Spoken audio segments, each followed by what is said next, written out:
Hello dear students, last video में हमने introduction of wave optics, साथ में हमने रिफ्रैक्शन और रिफ्लेक्शन बाय वेव थ्योरी पढ़ा था। इस वीडियो का टॉपिक रहेगा interference of light waves and YDSC young's double slit experiment. ये वीडियो आपके बोर्ड एग्जाम के लिए बहुत ज़्यादा इंपॉर्टेंट होने वाला है, क्योंकि इस वीडियो से मिनिमम 3 मार्क्स का तो आपके एग्जाम में ज़रूर आएगा। ठीक है, सो YDSC से आपको ना सारी चीज़ें ध्यान रखनी है। YDSC से बहुत इंपॉर्टेंट टॉपिक्स आते हैं और वेव ऑप्टिक्स में सबसे ज़्यादा इंपॉर्टेंट जो टॉपिक है वो YDSC ही है। ठीक है, तो इस वीडियो में कंप्लीट स्टडी हम करेंगे YDSC और इंटरफेरेंस की। तो सबसे पहले हम इंट्रोडक्शन पढ़ेंगे, फिर YDSC का डायग्राम कैसे बनाया जाता है, यानी यंग डबल स्लिट एक्सपेरिमेंट का डायग्राम कैसे बनाया जाता है, what is the concept of path difference and phase difference. उसके बाद इंटेंसिटी कैलकुलेट करेंगे, पोजीशन ऑफ फ्रिंज और width of dark fringe and bright fringe.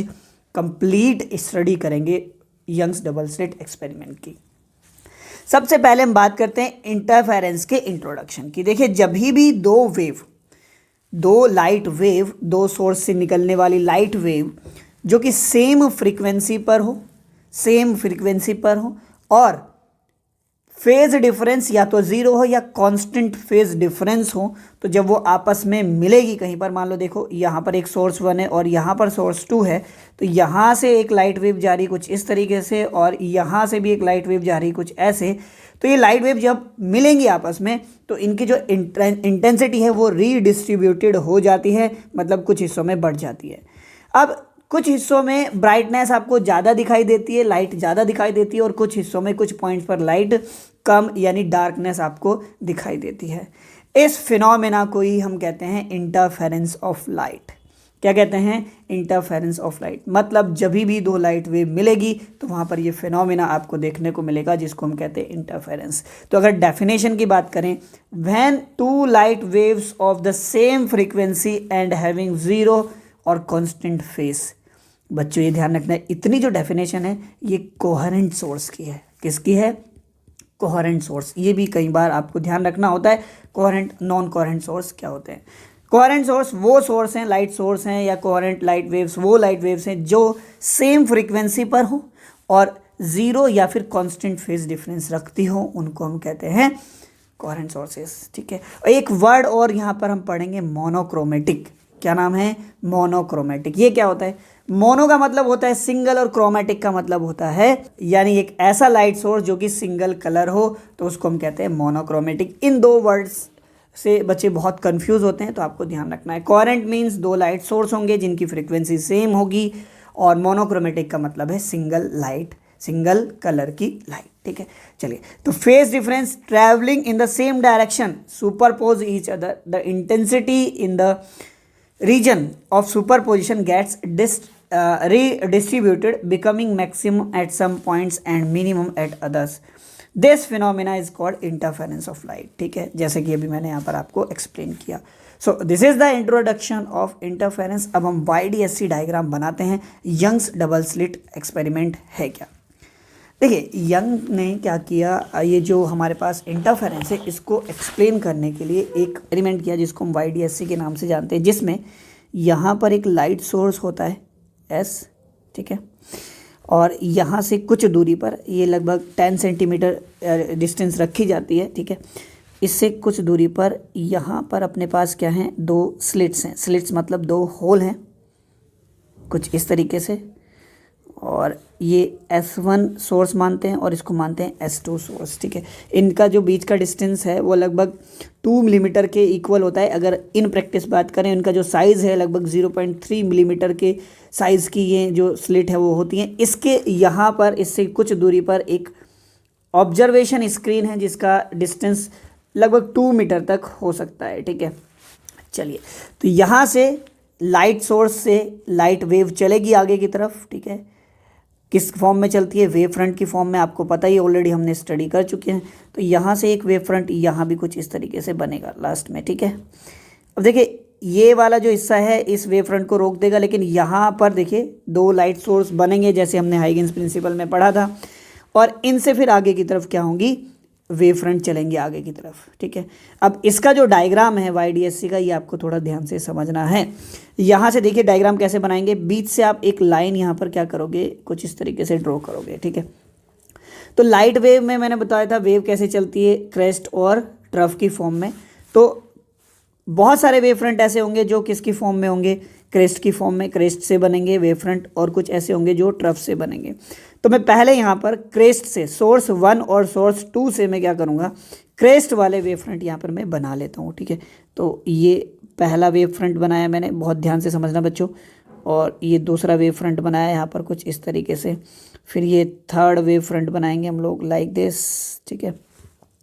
और उसके बाद फिर हम यहाँ कुछ इस तरीके से नेक्स्ट वेव फ्रंट बनाएंगे, ओके। अब हम दूसरे लाइट सोर्स से, ये जो S2 लाइट सोर्स है, इससे भी इसी तरीके से वेव फ्रंट बना लेते हैं, ठीक है। इस डायग्राम को बनाने के लिए आपको कंपास और स्केल की रिक्वायरमेंट होगी, तो इसलिए आपको उसी से बनाना है, ठीक है। कुछ ऐसे यहाँ पर डायग्राम बनेगा।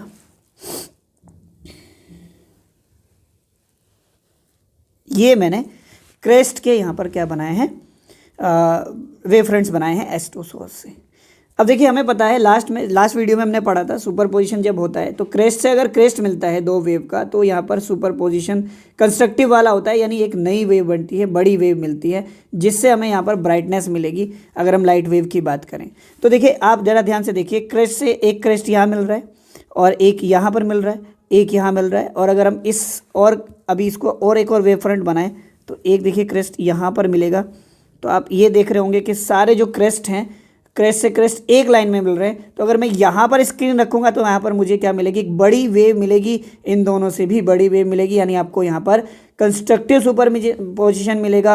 ये मीन्स आपको यहाँ पर मिलेगा ब्राइट फ्रिंज यानी ब्राइटनेस। तो अगर आप यहाँ आपने स्क्रीन रखी है तो यहाँ पर आपको मिलेगी सेंट्रल ब्राइट फ्रिंज। क्या मिलेगी, सेंट्रल ब्राइट फ्रिंज B0 हम इसको बोलते हैं, ओके।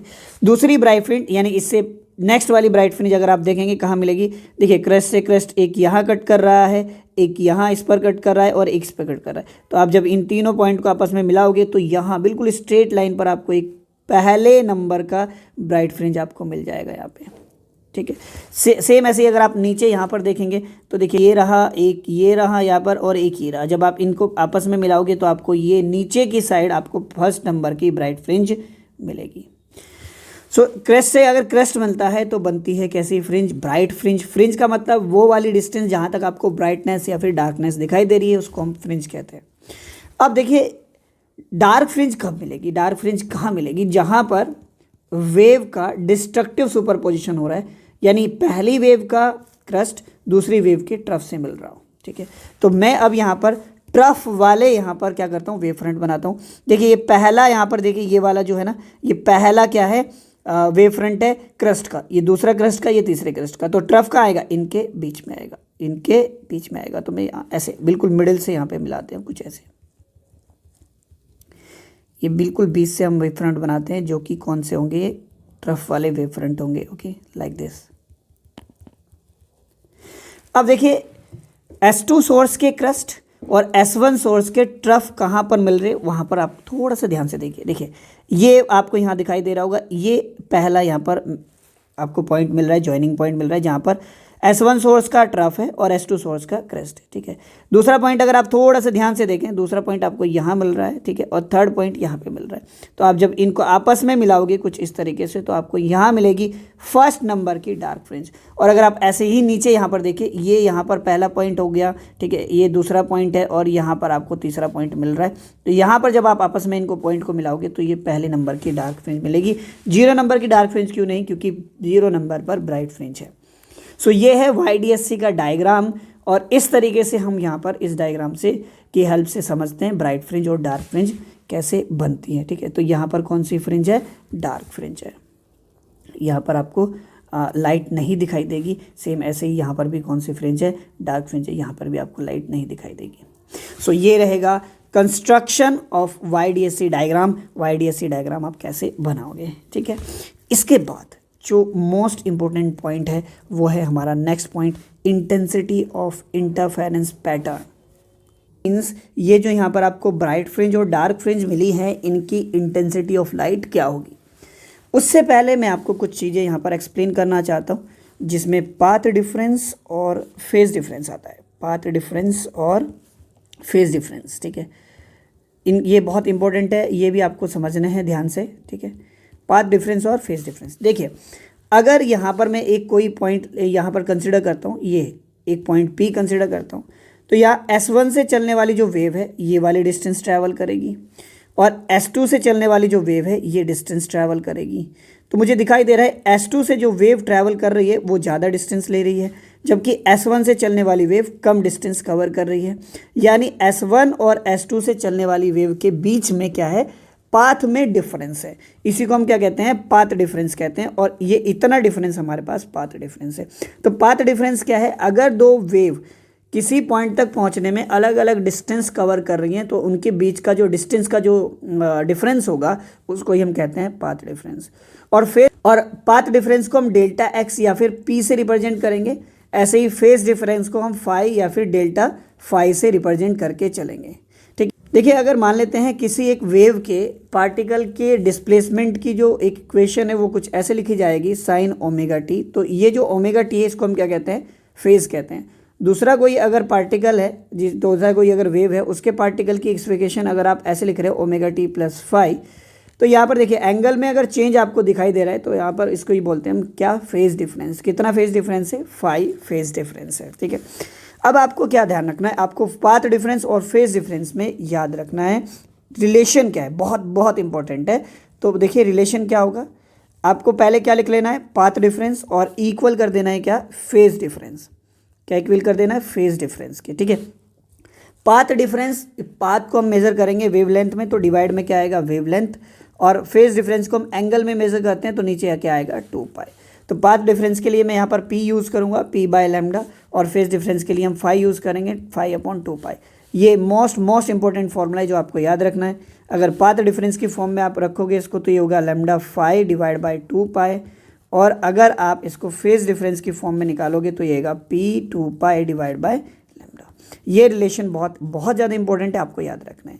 अभी हम बात करते हैं इंटेंसिटी ऑफ लाइट की, ठीक है। इंटेंसिटी क्या रहेगी, जो हमारे पास ब्राइट फ्रिंज और डार्क फ्रिंज मिल रही है उनकी इंटेंसिटी क्या मिलेगी आपको, ठीक है। सो मैंने यहाँ पर देखिए S1 सोर्स से चलने वाली जो लाइट वेव है उसके लिए डिस्प्लेसमेंट मान लेते हैं y1 से गिवन किया जाएगा, और एम्पलीट्यूड a1 होगा, और फेज ओमेगा टी मान के चल रहा हूँ मैं, ठीक है। दूसरी जो वेव है उसके लिए डिस्प्लेसमेंट में y2 में मान रहा हूँ, यहाँ पर इसका जो एम्पलीट्यूड है a2 मान रहे हैं हम लोग, और मान लेते हैं इन दोनों में जो फेज डिफरेंस है वो कांस्टेंट फेज डिफरेंस है और वो है फाई। तो y2 यानी सेकंड वेव फाई डिफरेंस से, फाई फेज डिफरेंस से आगे चल रही है, ओके। अब इन दोनों के इंटरफेरेंस से एक जो नई वेव बनेगी उसके लिए जो डिस्प्लेसमेंट होगा वो कितना होगा, y। तो सबसे पहले मुझे y का इक्वेशन चाहिए, यहाँ पर क्या चाहिए, y का इक्वेशन चाहिए। और देखिए इंटेंसिटी जो होती है ना वो डायरेक्टली प्रोपोर्शनल होती है किसके, एम्पलीट्यूड के स्क्वायर के। लेकिन यानी मुझे अब यहाँ पर a भी चाहिए होगा, एम्पलीट्यूड जो नई वेव बनेगी, जैसे y1 का एम्पलीट्यूड कितना है, a1, ऐसे ही जो y का एम्पलीट्यूड होगा वो a, ये कितना होगा, ये मुझे कैलकुलेट करना होगा, और लास्ट में फिर इंटेंसिटी तो हम कैलकुलेट कर ही रहे हैं। तो सबसे पहले हम y की ही बात करते हैं। देखिए y के लिए हमने सुपरपोजिशन प्रिंसिपल पढ़ा था कि अगर आपको किसी दो वेव का इंटरफेरेंस हो रहा है और आपको नई वेव का क्या डिस्प्लेसमेंट निकालना है तो आप क्या कर दीजिए, इनका वेक्टर सम कर दीजिए, ठीक है। अब क्योंकि ये दोनों सेम डायरेक्शन में चल रही हैं तो इसलिए यहाँ पर सीधा क्या हो जाएगा, y1 प्लस y2 हो जाएगा, ठीक है। नाउ y1 का वैल्यू मैं रख देता हूँ, यहाँ पर क्या होगा, a1 sine omega t plus y2 का वैल्यू है मेरे पास a2 sine omega t plus phi, okay. इसको अब आगे सॉल्व करते हैं बच्चों। y इज इक्वस टू, ये तो एज इट इज़ आएगा a1 sine omega t plus sine a plus b का यहाँ पर फॉर्मूला ओपन कर दीजिए, a की जगह आएगा ओमेगा टी और b की जगह आएगा फाई। तो साइन a प्लस बी का फॉर्मूला क्या होता है बच्चों, sine a into cos b plus cos a into sine b, ठीक है। a2 का हम अंदर मल्टीप्लाई कर देते हैं तो a1 sine omega t plus a2 sine omega t cos phi, और a2 का इसके साथ भी मल्टीप्लाई होगा तो A2 cos omega t sine phi. ठीक है, अब देखिए यहाँ से साइन ओमेगा टी और साइन ओमेगा टी यहाँ से कॉमन आ जाएगा, तो साइन ओमेगा टी कॉमन आ गया। ये हमारे पास है क्या A1 प्लस यहाँ से क्या बचा हुआ है A2 और साथ में क्या बचेगा कॉस फाई प्लस यहाँ पर क्या लिखा हुआ है A2 और कॉस ओमेगा टी। ठीक है, तो मेरे पास y का वैल्यू। अब देखिए ये जो इक्वेशन है इतनी और ये वैल्यू, ये दोनों क्या है कांस्टेंट है, क्योंकि कांस्टेंट फेज डिफरेंस है, एम्पलीट्यूड दोनों का क्या होगा सेम होगा। तो हम यहाँ पर लेट कर लेते हैं, let A1 plus A2 cos phi, इसको लेट कर लेते हैं A कॉस थीटा। ठीक है, यहाँ पे कॉस है तो यहाँ पर कॉस ही लेट करना है, ये याद रखने की ट्रिक है बच्चों। ये फर्स्ट इक्वेशन हो जाएगी हमारी, और ये जो दूसरा टर्म है A2 साइन फाई, इसको हम लेट कर लेते हैं A sine theta, equation number second. ऐसा क्यों कर रहे हैं सर, क्योंकि देखिए इक्वेशन हमारी छोटी हो जाएगी और हमारी इक्वेशन y का जो एक फंडामेंटल फॉर्म है उसमें ट्रांसफॉर्म हो जाएगी। कैसे देखना ज़रा ध्यान से, y इज इक्वस टू यहाँ से क्या बचा है साइन ओमेगा टी, इस इक्वेशन की जगह आपने ये रख दिया है A cos theta plus A2 sine phi की जगह रख दिया A साइन थीटा, और यहाँ पे आ गया कॉस ओमेगा टी। ठीक है, तो A को मैं यहाँ से कॉमन ले सकता हूँ क्योंकि इसमें भी है और इसमें भी है, तो मेरे पास यहाँ पर क्या होगा sign omega t cos theta plus यहाँ पर कॉस ओमेगा टी को मैं पहले लिख लेता हूँ और ये हो जाएगा साइन थीटा। तो अगर आप ध्यान से देख रहे हो ये sign A cos B cos A sine B, ये किसका फॉर्मूला है अभी अप्लाई किया था, साइन ए प्लस बी का फॉर्मूला। ए की जगह क्या है ओमेगा टी प्लस बी की जगह क्या है थीटा। ठीक है, तो ये मेरे पास y का इक्वेशन आ गया। तो मुझे जो सबसे पहला यहाँ पर टर्म चाहिए था y डिस्प्लेसमेंट, वो मुझे मिल गया है, जो कि है a sign omega t plus theta. अब हम सेकंड टर्म क्या कैलकुलेट करते हैं, वो क्या हमें फाइंड आउट करना है a। इसके लिए क्या करना है, इसके लिए जो दो इक्वेशन आपने मानी है ना, तो आपको क्या करना है इक्वेशन 1 का स्क्वायर और इक्वेशन 2 का स्क्वायर करके आपको जोड़ देना है। आप ये किसके लिए बात कर रहे हो, आप ये एम्पलीट्यूड के लिए बात कर रहे हो। एम्पलीट्यूड क्यों कैलकुलेट करना है, क्योंकि इसी से इंटेंसिटी मिलेगी। सो इक्वेशन फर्स्ट का लेफ्ट हैंड साइड का स्क्वायर करो, वह A1 plus A2 cos phi का होल स्क्वायर, और इसमें ऐड कर दो इसको स्क्वायर करके, तो A2 का स्क्वायर अलग हो जाएगा और साइन स्क्वायर फाई अलग हो जाएगा। राइट हैंड साइड का स्क्वायर करेंगे यानी A square cos square theta plus इस वाली इक्वेशन का करेंगे A square sine square theta. ठीक है, तो इसका A प्लस बी का होल स्क्वायर ओपन करते हैं, A स्क्वायर प्लस बी की जगह ये है तो बी का मतलब हो जाएगा A2 square cos square phi plus 2A की जगह क्या है A1 है, बी की जगह क्या है A2 कॉस फाई है, प्लस यहाँ पर क्या है देखना जरा A2 square sine square phi. देखिए मैं यहाँ से A स्क्वायर कॉमन ले लूँगा तो बचेगा कॉस स्क्वायर थीटा और साइन स्क्वायर थीटा, जिसका वैल्यू कितना होता है 1। ठीक है, अब देखिए यहाँ पर आप थोड़ा सा ध्यान से देखिए A2 स्क्वायर और यहाँ भी A2 स्क्वायर है तो आप कॉमन ले सकते हैं, तो A1 स्क्वायर प्लस यहाँ से मैंने A2 स्क्वायर कॉमन ले लिया तो यहाँ से बचा साइन स्क्वायर फाई प्लस यहाँ से बचेगा कॉस स्क्वायर फाई। ठीक है, और इन प्लस में क्या बचा हुआ है 2A1 A2 cos phi is equals to यहाँ से क्या बचा है A स्क्वायर। ओके, अब देखिए A1 square plus A2 square, इसकी जगह फिर से 1 आ जाएगा तो ये गया यहाँ से 2A1 A2 cos phi is equals to A square. तो ये मेरे पास आ गया एम्पलीट्यूड के लिए इक्वेशन। अब देखिए इंटेंसिटी कैसे कैलकुलेट करेंगे, मैंने आपको थोड़ी देर पहले बताया था I is directly proportional to क्या होता है A स्क्वायर। तो अगर आप डायरेक्टली प्रोपोर्शनल का साइन हटाएंगे यहाँ पर तो आपको लगाना पड़ेगा कांस्टेंट। क्या सेम ऐसे ही I1 का वैल्यू नहीं होगा कि A1 स्क्वायर, क्या ऐसे ही I2 का वैल्यू नहीं होगा कि A2 स्क्वायर। तो हम क्या करेंगे, और एक और चीज़ यहाँ पर देखिए A1 का वैल्यू हम कैसे यहाँ पे रिप्लेस करेंगे, तो K को मैं नीचे ला सकता हूँ I1 बाई K, तो ये किसका वैल्यू आ जाएगा A1 का, तो A1 की जगह मैं ये रख सकता हूँ और ऐसे ही A2 की जगह I2 अपॉन K रख सकते हैं हम लोग। ठीक है, तो ये हम क्या कर देते हैं यहाँ पे रिप्लेस कर देते हैं।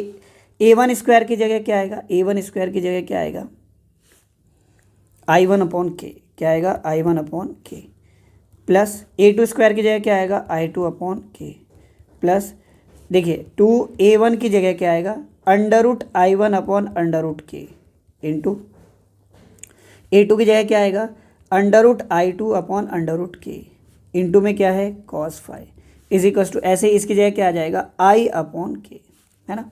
देखिए के और अंडर रूट के हो जाएगा और के, ये पूरी इक्वेशन से यहाँ से कैंसिल आउट हो जाएगा। तो मेरे पास आई का वैल्यू आ जाएगा यहाँ पर क्या, I1 plus I2 plus 2 under root I1 under root I2 cos phi, and this is the formula of intensity of interference at different points when two light waves superpose to each other।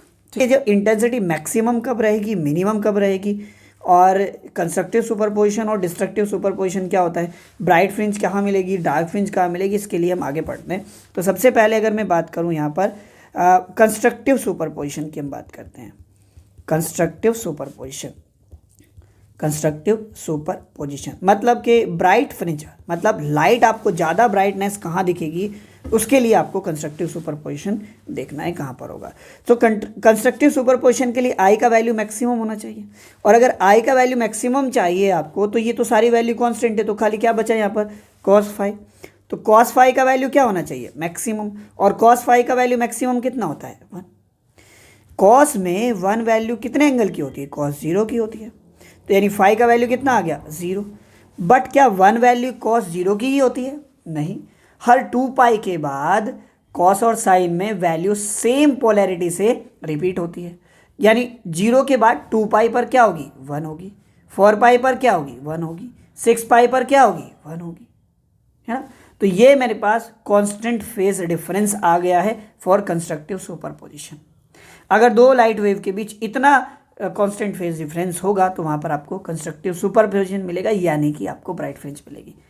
अगर ये बात हम path difference में ढूंढना चाहें, किस में ढूंढना चाहें, पाथ डिफरेंस में, तो उसके लिए आपको ये फॉर्मूला देखिए, ये फॉर्मूला मैंने आपको बताया था P/λ φ/2π। ठीक है, तो इसको हम दोबारा से यहाँ पर अप्लाई करते हैं। P मतलब path difference divide by wavelength is equal to phi मतलब फेज डिफरेंस डिवाइड बाय 2π। ठीक है, तो 2π को अगर मैं इधर भेज देता हूँ तो ये 2πp डिवाइड बाय लैम्डा, ये फेज डिफरेंस का वैल्यू, देखिए फेज डिफरेंस का वैल्यू कितना है 0, दूसरा वैल्यू कितना है 2π, 4π, ऐसे ही चलता जा रहा है आगे। ठीक है, तो अगर मुझे पाथ डिफरेंस यहाँ पर चाहिए तो मैं पहले इसको इधर भेज देता हूँ, 0 इंटू लैम्डा डिवाइड बाय 2π, तो ये तो 0 ही आ जाएगा, कितना आ जाएगा 0। इसको अगर हम कंसिडर करें तो ये आ जाएगा 2π लैम्डा डिवाइड में क्या आएगा 2π, तो 2π से 2π कैंसिल हुआ तो लैम्डा आएगा। ठीक है, फिर इसको अगर कंसिडर करें 4π इंटू में जाएगा कौन, ये डिवाइड में क्या है 2π, तो यहाँ से कटेगा कितना आ गया 2 लैम्डा, तो ऐसे तो फिर 3 लैम्डा आएगा और ऐसे आगे चलता जाएगा, यानी ये क्या आ जाएगा n लैम्डा आ जाएगा, किसका वैल्यू, पाथ डिफरेंस का value, where n is equal to 0 1 2 3 ऐसे ही चलता जाएगा। सो अगर कंस्ट्रक्टिव सुपरपोजिशन चाहिए, ब्राइट फ्रिंज चाहिए, तो या तो फेज डिफरेंस इस फॉर्म में होना चाहिए या फिर पाथ डिफरेंस n लैम्डा की फॉर्म में होना चाहिए। ओके, बात करते हैं डिस्ट्रक्टिव सुपरपोजिशन की। किसकी बात करते हैं, डिस्ट्रक्टिव सुपरपोजिशन। डिस्ट्रक्टिव सुपरपोजिशन, इसके लिए जो इंटेंसिटी का इक्वेशन आपने निकाला है वो कितना होना चाहिए, मिनिमम। उसके लिए cos phi का वैल्यू कितना होना चाहिए, मिनिमम। cos phi का मिनिमम वैल्यू कितना होता है -1, कितना होता है -1। तो cos में -1 किसका होता है, cos पाई यानी cos 180 का होता है, तो यानी phi का वैल्यू कितना आ गया यहाँ पर 180। पर फिर से मैंने कहा कि हर 2 पाई के बाद क्या होगा, वैल्यू रिपीट होगा, तो पाई के बाद 3 पाई, पाई के बाद 3 पाई, फिर 5 पाई, फिर 7 पाई, इन सभी पर क्या आएगा -1 आएगा। तो अगर डिस्ट्रक्टिव सुपरपोजिशन होगा, मतलब अगर फेज डिफरेंस इतना होता है तो आपको डिस्ट्रक्टिव सुपरपोजिशन यानी डार्क फ्रिंज मिलेगी। इसके लिए अगर आप फाइंड आउट करना चाहते हो पाथ डिफरेंस का वैल्यू, तो आपको ये फॉर्मूला लगाना पड़ेगा। फाई का वैल्यू या तो पाई होना चाहिए या 3 पाई होना चाहिए या 5 पाई होना चाहिए। ठीक है, और यहाँ से किसका वैल्यू है 2πp डिवाइड बाय लैम्डा। तो सबसे पहले अगर मैं पाई को कंसिडर करूँ तो पाई इंटू लैम्डा जाएगा मल्टीप्लाई में, डिवाइड में कौन 2 पाई, तो पाई से कैंसिल आउट हुआ पाई, यानी पहला वैल्यू क्या बनेगा λ/2। फिर अगर ये वाला वैल्यू कंसिडर करें तो 3 पाई के मल्टीप्लाई में जाएगा कौन लैम्डा, डिवाइड में क्या जाएगा 2 पाई, पाई से कैंसिल आउट हुआ पाई, तो यहाँ से बनेगा 3/2 इंटू लैम्डा। तीसरा वैल्यू अगर कंसिडर करेंगे तो 5/2 इंटू लैम्डा बनेगा। ठीक है, सो अब यहाँ पर देखिए इसको हम कैसे बना सकते हैं फॉर्मूले को, तो ये कुछ ऐसे बनेगा डिवाइड बाय 2n+1 इंटू λ/2। ठीक है, तो देखिए n का वैल्यू यहाँ पर क्या रहेगा 0 1 2 3 ऐसे। तो n का वैल्यू अगर हम यहाँ पर 0 रखेंगे तो 2 0 0, तो कितना आएगा λ/2 पहला वैल्यू। n का वैल्यू 1 रखूँगा तो 2 1 2 1 3 3/2। इस तरीके से आपको वैल्यूज़ मिल जाएंगी, ठीक है। अब इसमें आपको ध्यान रखना है कि अगर फेज डिफरेंस इस फॉर्म में या फिर इस फॉर्म में होता है तो आपको डिस्ट्रक्टिव सुपरपोजिशन मिलेगा, यानी डार्क फ्रिंज मिलेगी। ओके, सो इसके बाद जो हमारा टॉपिक है वो है position of fringes. Position of fringes, bright fringe और डार्क फ्रिंज की जो पोजीशन है, कहाँ पर ब्राइट फ्रिंज मिलेगी, कहाँ पर डार्क फ्रिंज मिलेगी, इसके लिए आपको थोड़ा सा ध्यान से समझना पड़ेगा। एक बहुत छोटा सा और बहुत इंपॉर्टेंट डेरिवेशन है अपने पास, ठीक है। तो एक सिंपल सा डायग्राम बनाते हैं यहाँ पर कुछ इस तरीके से YDSC का। यहाँ पर ये दो स्लिट हैं, ठीक है, जैसे भी थोड़ी देर पहले भी हमने ये डायग्राम पढ़ा है। ये स्लिट S1 और ये स्लिट S2। यहाँ से कुछ डिस्टेंस पर एक स्क्रीन है, ऑब्जर्वर स्क्रीन। तो ये जो डिस्टेंस है इसको हम कैपिटल D मान के चलते हैं, और जो स्लिट्स के बीच का जो डिस्टेंस है हम स्मॉल d मान के चलते हैं।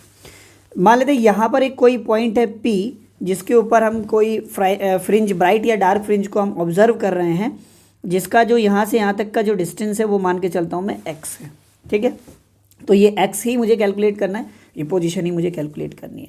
तो मैं यहाँ से देख रहा हूँ S1 से लाइट वेव यहाँ तक ट्रैवल कर रही है, और S2 से लाइट वेव ये कुछ ऐसे ट्रैवल कर रही है, ठीक है। और यहाँ P पर दोनों क्या करती हैं, इंटरफेरेंस होता है यहाँ पर P पॉइंट पर, ठीक है, कुछ ऐसे है ना। चलिए, तो नाउ S2 को मैं यहाँ सामने स्क्रीन से मिला लेता हूँ कुछ इस तरीके से। ये पॉइंट मान लेता हूँ मेरे पास Q है, ये पॉइंट O कंसिडर कर लेते हैं। ऐसे ही S1 को हम आगे बढ़ा लेते हैं, ये पॉइंट मेरे पास क्या है यहाँ पे PQR पॉइंट में मान लेता हूँ, ठीक है। तो जो OQ डिस्टेंस है ये कितना होगा, ये D/2 होगा। आप देख सकते हो यहाँ डायग्राम से, तो ये D/2 होगा। सेम ऐसे ही देखिए ये वाला जो डिस्टेंस है ये भी D/2 होगा, यानी RO भी क्या होगा बच्चों, D/2 होगा। ओके, अभी देखिए मुझे अगर पोजीशन फाइंड आउट करना है ब्राइट फ्रिंज या डार्क फ्रिंज का, तो मुझे ना पाथ डिफरेंस चाहिए होगा यहाँ पे, तब मुझे पता लगेगा ये ब्राइट फ्रिंज है या डार्क फ्रिंज है। तो मुझे कैलकुलेट करना है सबसे पहले यहाँ पर path difference between S1P and S2P। तो इसके लिए मैंने क्या किया, यहाँ पे परपेंडिकुलर डाला। मान लेते हैं ये M पॉइंट है, तो जो S2M है यही क्या होगा, इन दोनों वेव का पाथ डिफरेंस होगा। क्या होगा, पाथ डिफरेंस S2M, जिसको आप कैसे कैलकुलेट कर सकते हो, आप कैलकुलेट कर सकते हो कुछ ऐसे, S2P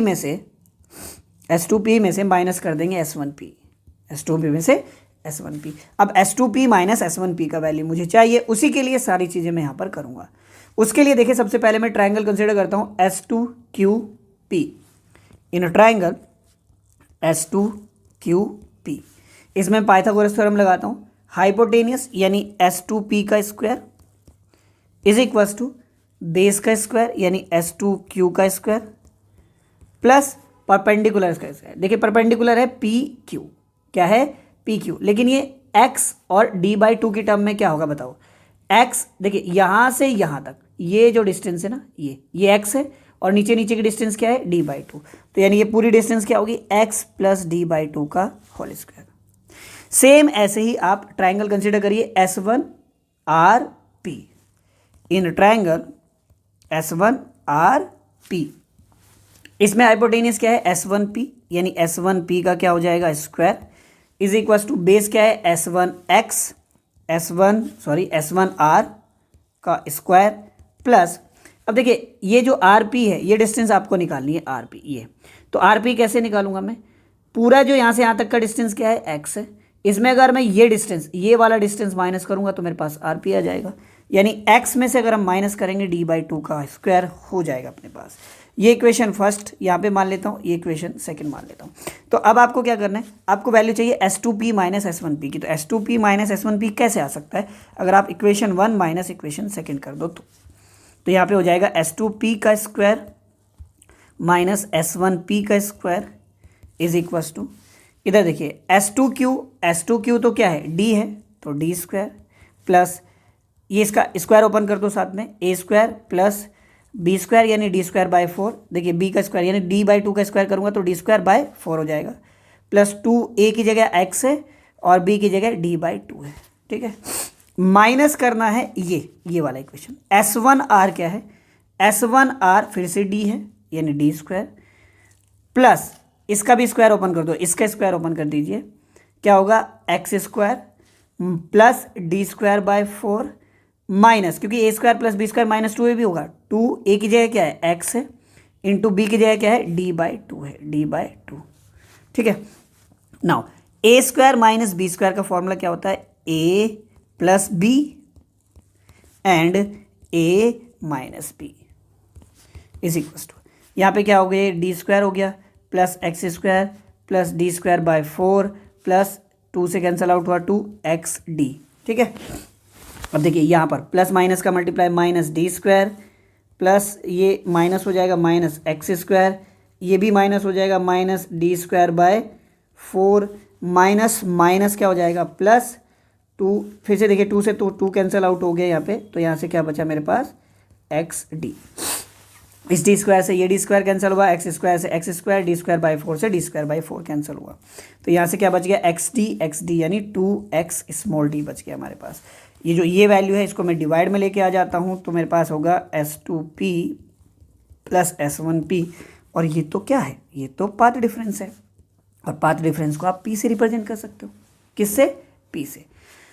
अब देखिए एक्चुअल प्रैक्टिस में इस डायग्राम को अगर हम देखें तो मैंने आपको जब ये YDSC पढ़ाया तो मैंने बताया था ये जो दोनों स्लिट है ना ये बहुत पास में और इनका साइज़ बहुत कम है, और ये जो स्क्रीन है ये बहुत ज़्यादा दूर है, तो ये वाली लाइन, ये वाली लाइन और ये लाइन, तीनों लाइन क्या होंगी, लगभग बराबर होंगी। तो यहाँ पर देखिए क्योंकि इनका साइज़ बहुत कम है तो ये जो P है O के बहुत ज़्यादा पास है, अगर ये P O के बहुत ज़्यादा पास है तो S1P S2P और D ये तीनों क्या है, सेम है, तो आप लिखोगे क्योंकि P and O are very near in actual practice, तो अगर ये बहुत नियर है तो S1P इक्वल होगा S2P इक्वल होगा D के, तो ये दोनों वैल्यू मैं यहाँ पे रख देता हूँ, P is equal to 2xd divide by इसके साथ और इसकी जगह भी क्या कर देंगे d प्लस डी, तो कितने हो जाएंगे 2d हो जाएंगे। ठीक है, 2 से कैंसिल आउट हुआ 2, तो मेरे पास आ गया ये कितना xd divide by small D, ये क्या आ गया मेरे पास पाथ डिफरेंस। यहाँ P पर जो भी फ्रिंज आपको मिल रही है ब्राइट फ्रिंज या डार्क फ्रिंज, उसके लिए पाथ डिफरेंस क्या आ गया xd divide by capital D। अब लेकिन आपने पढ़ रखा है कि अगर ब्राइट फ्रिंज है, if at point P is a bright fringe, अगर वहां पर ब्राइट फ्रिंज है तो पाथ डिफरेंस क्या होना चाहिए n लैम्डा, क्या होना चाहिए n लैम्डा, यानी ये क्या आ गया xd डिवाइड बाई d। ठीक है, तो यहाँ से देखिए मेरे पास x का वैल्यू आ जाएगा, यहाँ पर d को इधर भेज देता हूँ मैं, तो हो जाएगा n d lambda divide by small d, ये किसका वैल्यू आ गया x का वैल्यू हो गया। ठीक है, तो मेरे पास ये n नंबर की क्या आ गई, फ्रिंज की पोजीशन आ गई x, तो इसको आप xn भी लिख सकते हो, n नंबर की जो फ्रिंज की पोजीशन आ गई हमारे पास, और कौन सी फ्रिंज है ये, ब्राइट फ्रिंज है, ये कौन सी फ्रिंज है, ब्राइट फ्रिंज। और अगर ऐसे ही if at point P is a dark fringe, कैसी फ्रिंज हो, पॉइंट P पर डार्क फ्रिंज हो, तो आपके पास अभी क्या आया था path difference 2n+1 lambda by 2, और इसका वैल्यू क्या निकाला आपने भी xd बाई कैपिटल D, तो यहाँ पर x का दूसरा वैल्यू आएगा आपके पास, तो आप xn बोल सकते हो, n नंबर की डार्क फ्रिंज। ठीक है, तो कैपिटल D इधर भेजा मैंने, 2n+1 d lambda divide by d, और स्मॉल d भी है साथ में इधर आ जाएगा, तो ये किसका वैल्यू आ गया, xn का वैल्यू आ गया, अगर वहाँ पर आपको डार्क फ्रिंज मिलती है। तो ब्राइट फ्रिंज की position nd lambda by small d, और डार्क फ्रिंज की location 2n+1 d lambda by small d। अब लास्ट टॉपिक जो हमारे पास बचा है वो है फ्रिंज विड्थ, फ्रिंज विड्थ। ठीक है, ओके, सो फ्रिंज विड्थ कैसे निकालेंगे, देखिए ये डायग्राम आप थोड़ा सा ध्यान से देखना, फिर से एक बार और रिपीट करते हैं। यहाँ पर आपको मिली थी सेंट्रल ब्राइट फ्रिंज, इसके बाद आपको मिली थी डार्क फ्रिंज, उसके बाद आपको मिली थी ब्राइट फ्रिंज। ठीक है, तो अगर आपने देखा यहाँ पर आपको ऐसे ब्राइट फ्रिंज मिली, यहाँ पर आपको डार्क फ्रिंज मिली, फिर ब्राइट फ्रिंज, अगर आप थोड़ा ध्यान से देखें दो ब्राइट फ्रिंज के बीच में क्या है, डार्क फ्रिंज है, क्या होगी, डार्क फ्रिंज। यानी अगर आप पहले नंबर की ब्राइट फ्रिंज और 0 नंबर की ब्राइट फ्रिंज को का जो पोजीशन है उसको माइनस कर देंगे तो क्या आएगा, डार्क फ्रिंज की विड्थ आएगी। या फिर दूसरे नंबर की जो ब्राइट फ्रिंज है और पहले नंबर की जो ब्राइट फ्रिंज है उन दोनों की पोजीशन को माइनस कर देंगे, क्या आएगा, डार्क फ्रिंज की विड्थ। ऐसे ही कंसेक्यूटिव अगर आप दो ब्राइट फ्रिंज की लोकेशंस को माइनस करें तो आपके पास क्या आएगा, डार्क फ्रिंज की विड्थ आएगी। तो for dark fringe, for width of dark fringe, width को हम बीटा से रिप्रेजेंट करके चलेंगे, तो n+1 नंबर की जो ब्राइट फ्रिंज हैं उसकी लोकेशन माइनस nवें नंबर की जो ब्राइट फ्रिंज है उसकी लोकेशन को अगर माइनस करूंगा तो मेरे पास फ्रिंज विड्थ आ जाएगी, डार्क फ्रिंज विड्थ आ जाएगी।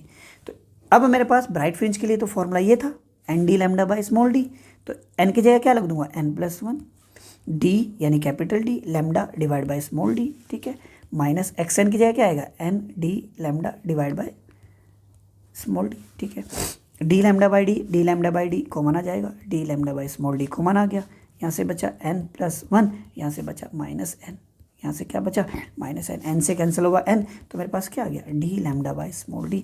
दिस इज द थिकनेस और width of dark fringe. Same ऐसे ही अगर आप ब्राइट फ्रिंज की बात करेंगे, for bright fringe width of bright fringe, किसकी बात कर रहे हैं आप, विड्थ ऑफ ब्राइट फ्रिंज की बात कर रहे हैं, तो आप इसको भी हम बीटा से ही रिप्रेजेंट करेंगे।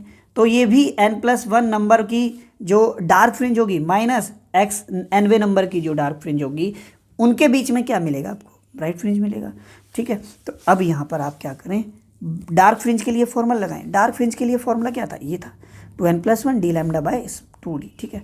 तो n+1 की जगह क्या आ जाएगा, n की जगह क्या आएगा, n+1 आएगा +1, ठीक है, ठीक है। अब जरा मैं ना फॉर्मूला दोबारा रख देता हूँ यहाँ पे ताकि आपको थोड़ा पता लगे, 2n+1 डिवाइड बाय 2d और यहाँ पे क्या है, d लैम्डा, ठीक है, ऐसे ही ना फॉर्मूला, ये देखिए। चलिए, लेकिन यहाँ पर n की जगह n+1 रखना, आपको क्या रखना है, n+1। तो देखिए 2n+1 +1, ठीक है, माइनस इसकी जगह क्या रखेंगे, 2n+1 d lambda divide by 2d, ठीक है।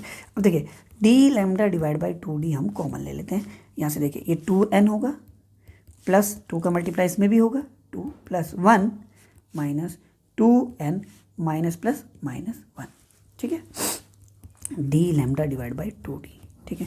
देखिए ये हो जाएगा 3, 2n + 3 minus 2n plus minus 1, ठीक है, 2n से कैंसिल होगा 2n, 3 में से 1 माइनस होगा तो 2 बचेंगे, तो आएगा d lambda upon 2d into 2 से कैंसिल आउट होगा 2, तो ये आ गया d lambda upon small d, और ये तो सेम आ गई जो ब्राइट फ्रिंज के लिए थी। इसका मतलब ये हुआ इंटरफेरेंस में YDSC में ब्राइट फ्रिंज और डार्क फ्रिंज की जो विड्थ होती है वो सेम होती है। कैसी होती है, सेम होती है। सो ये YDSC के बारे में पूरा कंप्लीट टॉपिक था। इस वीडियो से आपको मिनिमम 3 मार्क्स का तो जरूर मिलेगा एग्जाम में, ठीक है।